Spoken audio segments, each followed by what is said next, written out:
What's going on? Welcome to Totally Blitz podcast. We in this bitch talking to AFC South, Texans, Jaguars, Colts, and Titans. And as always, go down, like and subscribe. Let us know your picks for this division, your bets for this division, the any prop bets you have riding all season long. I'm riding mine. This y'all hear them whenever we break them. As always, I'm Paul, pick 'em, win 'em, Contra, and I'm joined with. Man, it's your boy Kev. Sleepy ass boy. The boy was up at 5 a.m. trying to get ready for this new school year, this bullshit. But it's the last school year, so we're gonna turn this bitch all the way up, you feel me? But in the meantime, after the back to school shopping, after the syllabus week, after turning in the first assignments, good old football comes back every year. You can't beat it. Can't I love the football season. Love me some football. Nah, but for real though, like in this division, it's a perfect example. Last year, everyone thought the Colts, everyone thought the Titans. I said the Jags. Jags in the win it. This year, the Jags are the favorite, but like it's hard to maintain the top of the mountain. Of course, they should get better, but the Titans, Mike Vrabel's a great ass coach. They went out and got D Hop. They still got Derrick Henry. They still got Tannehill. Offensive line is still the same offensive line. They got a couple more players at O line because they were kind of hurt last year. And then you got the fucking Texans who went out there. DeMarco Ryan said, "Give me fucking C.J. Stroud. Give me go. Let me trade up and get Will Anderson, two rookies back to back in the draft." This is like maybe the Texans are doing something. They still got Damian Pierce who looked great last year. Who knows? This is a division I just think is a lot of question marks. A lot of question marks. So fun fact, this summer, always doing cool shit. I ran into Mike Vrabel this summer Oh, you over did. over at the Tennessee Sports Hall of Fame.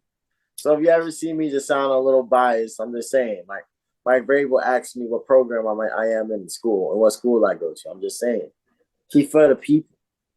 Mike Vrabel, someone pointed out, bro, like the Titans are not like so. Let me pull up the odds for everybody. Kev, listen closely. This will be the first division where there's an actual favorite that's minus something and it's not a plus odds. Wait, what? Jaguars are minus 155 to win the division. Damn, Titans plus 310. damn. Colts 550. Texans 1,000. They niggas ain't believing Anthony Richardson. Ain't believing Jonathan Taylor holdout drama going on. Even though that defense still elite, Texans got all that young talent going on. DeMarco Still Ryan. got Kenny Moore. Still got DeForest Buckner. Niggas ain't fucking with the Colts. And then the Titans just got D Hop. And then I want to start with the Titans because they're sitting at plus 310. And let's just talk about Mike Vrabel. You met the man. How was his aura? Did he exude football? Did he exude like a man that's like gonna lead a team? So fun fact, we were in the same place twice. So the first time I ran into him was at the Tennessee Sports Hall of Fame. I was out there getting some documentary footage for Big John Henderson, big guy. I actually got added on as an extra like intern, so I took that for sure. And we caught Mike Vrabel. We seen Mike Vrabel leaving. No, I'm lying. I don't think. No, yeah. We saw him dip to go to the we saw him dip to go to the bathroom, and regardless, we had to go grab our stuff real quick. And then one of our dudes was like, I was just gonna let him walk past, like, all right, bro went to the bathroom, no problem. But since we were already getting our camera equipment, one of the homies was like, "Hey, Coach Vrabel," and then he stopped, took a picture with us, and I was like, "Oh, he cool people." And then second, I saw him at UFC Nashville. He was in attendance. He was downloading. Dog.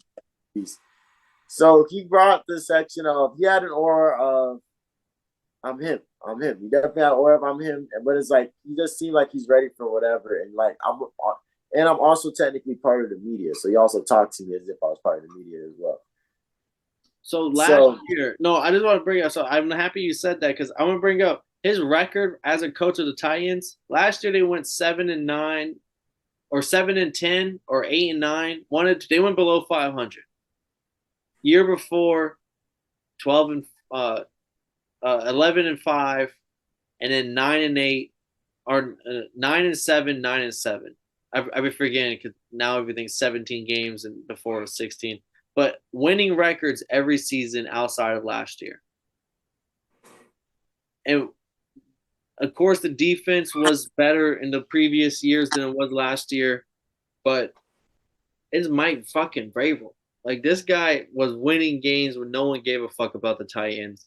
And yeah, they had a down year, but I just feel like it's a little disrespectful to have them at plus 310 and the Jaguars minus 155 when the first year of the Jaguar success ever in the last like 20. And you can't get too mad about it also because I feel like they lost a lot of games in a row to end the season last year. Like they lost a lot of games that kind of beat themselves out of playoff contention. And then you had the quarterback problems. At one point, Malik Willis was starting. So like this team was going through a lot. And if Tannehill's healthy all games, Derrick Henry healthy every game, now you got D Hop. I feel like the offense got a little better. Yeah, you can respect it. You can't never get mad at D Hop unless you have him at fantasy and all you need him to do is score fucking 3 points and he only puts up 1.5 and he gets you kicked out of the fucking playoffs. Then you can be a little mad at D Hop. But Just for everybody bit, else, you can never get mad at D Hop. And I'm mad I didn't ask Vrabel about that. I meant to ask him like, "Yo, D Hop," but he asked me the question first, so I was like, "Fuck," and then he walked off. Damn, gangster. Pull the gangster move on you, Kev. What gangster? I fucked with it. Then you got I would guess let's talk about the favorites. Trevor Lawrence, Doug Peterson, Travis Etienne, Calvin Ridley's first season back. And he's running routes like a motherfucker, bro. He's looking great in the camps in the videos I've seen. And then you had Zay Jones, who was coming into his own last year. That's me and the commissioner of Jacksonville. The commissioner of Jacksonville with one and only. No, the commissioner Duval. So he's a big Jaguar fan, season fan. He goes around, I guess, just doing commissioner of Jacksonville shit. He had a Wakanda helmet, the fucking UFC gloves, Jaguars. He had a custom made belt, and then a solid gold chain that weighed at least. That shit was heavy. That's what they do. That's the commissioner Duval. And custom shoes. I seen him in Jack's Beats when I was doing an event for the Jack's Legends. Shout out that boy Big John Henderson. So what's up with it? I mean, everything on paper is pointing to this team is legit. We didn't even talk about the defense, how they balled out last year.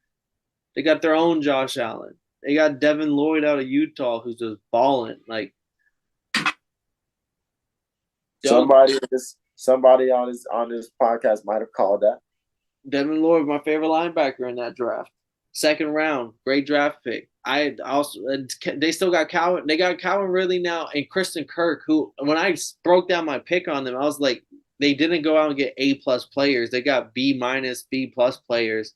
But when you get a whole bunch of a team of B+ players, that means your team is going to be a lot better. And it showed last year. And they're finding an identity with Doug Peterson, a Super Bowl coach, who's not Urban Meyer, who was new to the league. And I think they should flourish on paper, but I don't know, bro. I think I'm not betting the Jags just because they're minus 155. Like that's just a little that's a little I can't touch that. Yeah, it's a little absurd, no cap. And then you got the Texans as the big long shot plus 1,000. Do you think? I know you like Dameon Pierce out of Florida, who looked like a dog last year. And then now they went out and got Will Anderson out of Alabama and C.J. Stroud out of Ohio State, respectively, both top 5 picks in this year's draft. DeMarco Ryans is a great defensive coach, knows how to run the ball. Did the Texans at least take a step forward, or is this still the same old Texans that's going to shit the bed? Kev. Yo. Is this the Texans? They got C.J. Stroud, Will Anderson. They went out and drafted both of them in the top 5, traded up for Will Anderson. DeMarco Ryan's good coach, knows how to run the ball, good defense. They're just really young. Damian Pierce out of Florida, that's your homie. He's a dog. Do the Texans take a step forward, or is this still the same old Texans? They're sitting at plus 1,000. I mean, just like stepping onto the field a lot of times for the Texans are stepping forward. But this is where you make that step forward. Because I was watching them in the preseason. I see Davis Mills playing in the third quarter, and I'm like, yo, he was a starter last year at one point. So like this team is only just fixing a lot of spots where they're weak at and putting the right people in the right position. So we can only pray that this is the Texans are getting better. I don't see them winning the division. I don't see them getting like they could have a winning record, but I'm lying. But they could think about having a winning record. But as long as they're making a steps into being better and cultivating this young talent that they have. The only bet I have for this, I have two bets, but the only bet that's a prop bet is CJ Stroud under 17.5 passing touchdowns. I don't like CJ Stroud as a quarterback prospect at Ohio State. I was never high on him. I think he's going to be a bust, and I hate to say it. And even if he does, I just think Damian Pierce is a legit dog where he's going to get a lot of carries. And they went out and who did they pick up? They Singletary. They got Devin Singletary to pair with Damian Pierce. So I think this is going to be a run attack heavy team. And their defense, Will Anderson, people are coming out and saying Will Anderson looks like one of the best defensive ends already in football just by training camp videos. So the Texans, if they are run heavy and they rely on that defense, which looked pretty decent last year, and now they got Will Anderson, which looked like he could be rookie of the year. Texans could make it a little bit of noise just because how this division always pans out. But I'm not big on CJ Stroud, and I'm not betting on the Texans other than CJ Stroud to go under on passing touchdowns. 17.5, which is a low number already. No, that's crazy low. But he also doesn't have no crazy good receivers. Because isn't what's his name? The old receiver that didn't like being there got the fuck up out of there. Not Debo, another dude. Brandon Cooks. Yeah. No, Brandon Cooks is gone, but they did. Who did they pick up? I'm trying to find it real quick. They went out and they got. Oh yeah. Oh, they also lost Philip Dorsett and Chris Moore, who you nicknamed Chili. Chile. I'm trying to see who they picked up because I think they got a decent little receiver. Oh, Robert Woods. They went out and picked up Robert Woods, and they went out and they reestablished the offensive line. They re-signed Tunsil. They got Shaq Mason, offensive guard. They got Greg Little, and then they re-signed their center, and then they fucking put together a decent defensive line and linebacker crew. But they went out and spent a lot of money. They got Jimmy Ward. They got Denzel Perryman, Shaquille Griffin, the cornerback. They even signed Dalton Schultz, tight end from the Cowboys. Oh shit! I didn't know they signed Dalton Schultz. Devin Singletary with Damian Pierce at running back now. Dalton Schultz, Robert Woods, Noah Brown, and then they reestablished the offensive line and signed pretty decent defensive players. That's fine. So that's fine. So you think Texas can make something shake this season? I just don't believe in CJ Stroud. If they go run heavy and defensive and then let Dalton Schultz on like tight end plays where CJ Stroud's looking for the bigger guy he can throw to, Dalton Schultz is definitely a guy that you can throw to all the time. Maybe this team does look a little good. And then the biggest wild card, I guess, going into the season is the Colts. Anthony Richardson, Kev, your guy out of Florida. AR-12, as they call him. Is he gonna be the? I mean, he's starting. Is he gonna be the guy, or is Anthony Richardson not NFL ready? Nah, I would never sit there and just. It's different. My relationship, not relationship. I don't really know, bro. But it's different from me, from my perspective of Anthony Richardson, because I got to see him like on the sideline. So like, I saw Bro, and I was like, oh, he really is that big. No, he's actually bigger in person. He's He's huge. actually that fast. He's looking for his first, second, and third read. Like, I got to see bro for a couple of games, like really be him in person. And then they'll interview him afterwards, and I'd be the person holding the lights and shit like that. So I want to say Anthony Richardson isn't NFL ready. He might be a little green. He might have to learn some important lessons fast because it's on the go. But I definitely could sit down and say Anthony Richardson is ready though. Kev, I'm gonna need you wide awake for this one. Who said I was asleep? I was just resting my So eyes. I'm low on CJ Stroud, and I love Bryce Young. But Bryce Young is 5'10". He could get hurt. It's a 17 game season. Mm-hmm. Anthony Richardson to lead rookie passers and passing yards is plus 1,000. And if Anthony Richardson, I think, plays all 17 games and he's better than CJ Stroud and Bryce Young gets a little banged up, I really like those odds for Anthony Richardson to lead rookie quarterbacks in passing yards.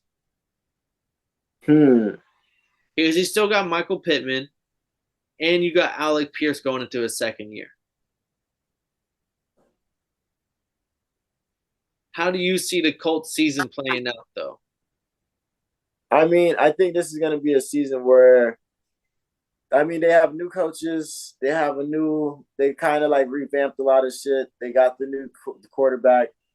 What's this? They're like fifth quarterback in like 4 years on some crazy shit. Philip Rivers left, and they really haven't real back from that. But the Colts, one thing about the Colts and Jim Irsay, I feel like they always keep trying. No matter what, they want to open up the pocketbooks, really get shit done, figure stuff out. And I think a lot of teams aren't really used to that. And What if the about Colts, Jonathan Taylor? I mean, He wants the every, pocketbooks open. not for everybody, I guess. But this shit can go either way. But like, I could see the Colts doing decent, but I don't see them doing better than the Titans and the Jaguars. But I can see them doing decent unless they click it, unless they turn it on and they figure it out, and then they could win this division.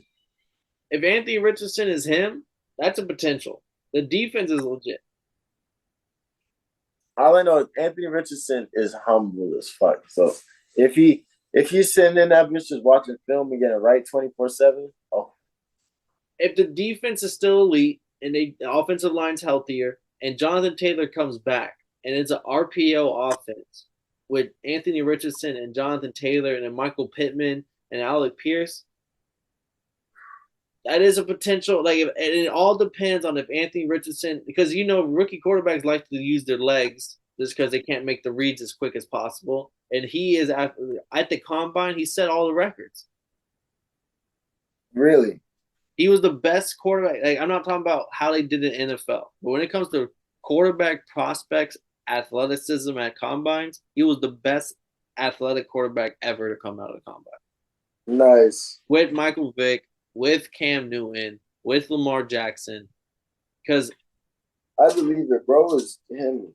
he was not only fast, agile, arm strength, but he could rep. He could lift that fucking weights. He is a big, strong motherfucker too. He's 6'5", strong, fast, everything. So if he is like a Lamar Jackson and all the books are just wrong right now, like he's gonna come in and just dominate and be not dominate, but just be able to use his legs a lot more than people think he can.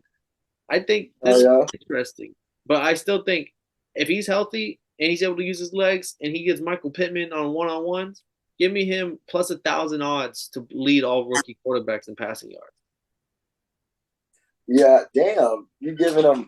Damn. Because it's Bryce Young, who is 5'10", and I think he is a great prospect. But if he gets hurt, if he just gets a little banged up and he misses a couple games, and CJ Stroud is on a run heavy offense and the Texans aren't good and CJ Stroud doesn't look good, it's really just Anthony Richardson versus Bryce Young. And if Bryce Young gets banged up, I kind of like those odds. Hell yeah. So let me hear your picks for the division. Cole, right now, Jags are the biggest favorite we covered yet, minus 155. Then you got the Texans sitting at plus 310. Then you got Colts plus 550 and Texans plus 1,000. Are you leaning the favorite here, or are you taking one of the big dogs to win it? I mean, I'm always rocking with my Jaggies, man. I like the Jags. I was rooting for the Jaggies when we had when it was like what 2-14 at the time and shit. Like I fucked with the Jaggies. I thought it was cool. I could see them winning this division, but not on plus odds. But I don't see a team that's put in the effort that they have to get better in this division. I feel like so. I'm taking the Jaggies number one. Number two, it's a toss up. It's a toss up because the Colts always sound so good on paper. Always, they every year they just sound like so nice on paper, and then you put Hard Knocks in there, and they start the season off 0-4, looking crazy. Look So bad. so in the battle of Colts versus not Tight. Titans, I'm taking the Titans. They just got D Hop. I don't really know what exactly that means, but I just know if Derrick Henry's still a monster, you don't want to tackle him. And then I'll put I think that's when you put the natural hair in. So yeah, then I'll take the Texans at fourth. So I'm gonna take the Titans to win the division at plus 310 odds. I think it's when you're at the top of the mountain, it's harder to defend the crown than it is to win the crown. And the Hmm. Jags, I love what they're doing, but it's hard to repeat what I mean. They beat the Chargers, but they also threw 3 picks in the first half. Like there are still mistakes. They're young. Facts. Whereas the Titans with Matt Vrabel, Tannehill, he still got Tannehill who knows the offense. You still got now you're adding D Hop and Derrick Henry in a game that's going to be a lot more run heavy than anything else. Where Tannehill knows how to game manage. I like the Titans to win at plus 310. Then at second, I do like the Jags, and then give me the Colts at third, just because Anthony Richardson's gonna. He's more he's an athlete, whereas Matt Ryan, when the pocket collapsed, he was dead.